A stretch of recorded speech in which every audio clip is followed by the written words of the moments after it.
Hey, what's up, everyone? It's me, Dre. I'm on my lunch break. Gonna go back to work in a few minutes.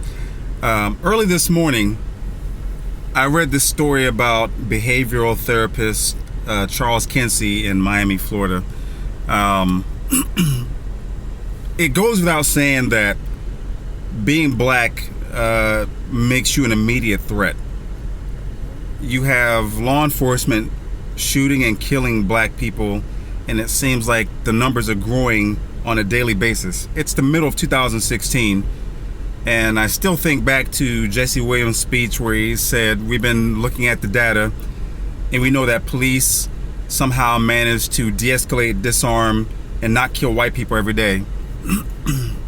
And then consequently, a couple of days later, police in two separate incidences within a 24-hour period kill Alton Sterling in Baton Rouge, Louisiana, and then they kill Philando Castile in Missouri, and or is it Michigan? One of those. Either way, two black men killed, and there were other deaths. That story was pushed aside by the killing of the Dallas police with the Black Lives Matter protest. It was a peaceful protest. Someone snapped off and started shooting cops. There's a lot to that story.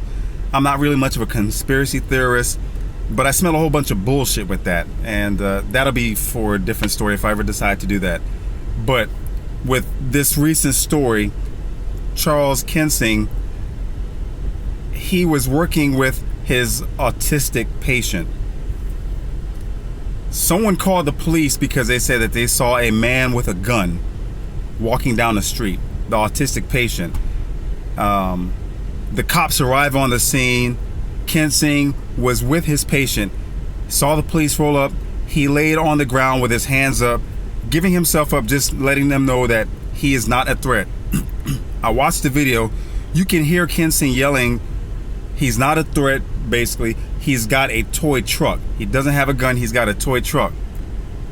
Now Kinsey thinking, with his hands in the air, not making any sudden movements, not reaching for anything, everything should be okay. But fucking cops shot him. And you know what the goddamn reason why the cops shot him? The cops say he didn't know. He squeezed a motherfucking trigger and shot this man in the leg. This is a problem with this country. Now, I haven't been to a lot of forums to see some of people's reasonings, because when it comes to black people in particular, there's always some sort of a condition. Philando Castile, they were saying that he should have complied, but the police officer pulled him over for a busted taillight, asked him to provide his identification, and while he was reaching for his identification, he also warned that he was carrying as a licensed gun permit carrier. He warned the officer while he was reaching. Officer shot him. So he was complying.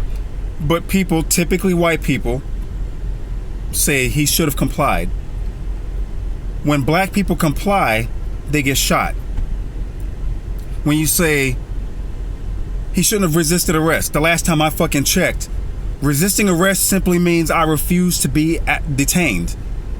It's not lethal force that you're going up against a cop, and it doesn't require deadly force and respond. But black people are being killed in high numbers as opposed to white people. And of course, white people are going to deflect and say, well, more white people are killed by the cops. Look, I've already said this in a lot of my videos. White people are getting killed more by the cops because more white people are grabbing guns and knives and sticks and shit and going up against cops. But even if you look at some of those situations, you'll see that cops somehow manage to disarm, de-escalate, and not kill white people.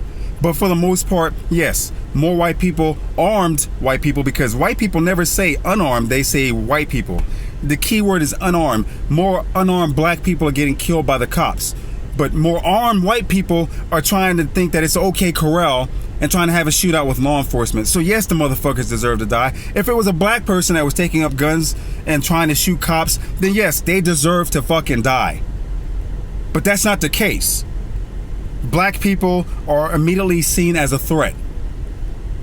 And white people simply say all lives matter because they're dismissive about the black lives. Alton Sterling. He committed crimes back in the early 2000s. And what do white people do? They look at his criminal record, which has nothing to do with 2016. Which lets you know that no one gives a fuck about all lives, because if they did, they wouldn't be so dismissive about black lives. There's always an excuse why a black person has to die at the hands of cops to justify what the cops are doing.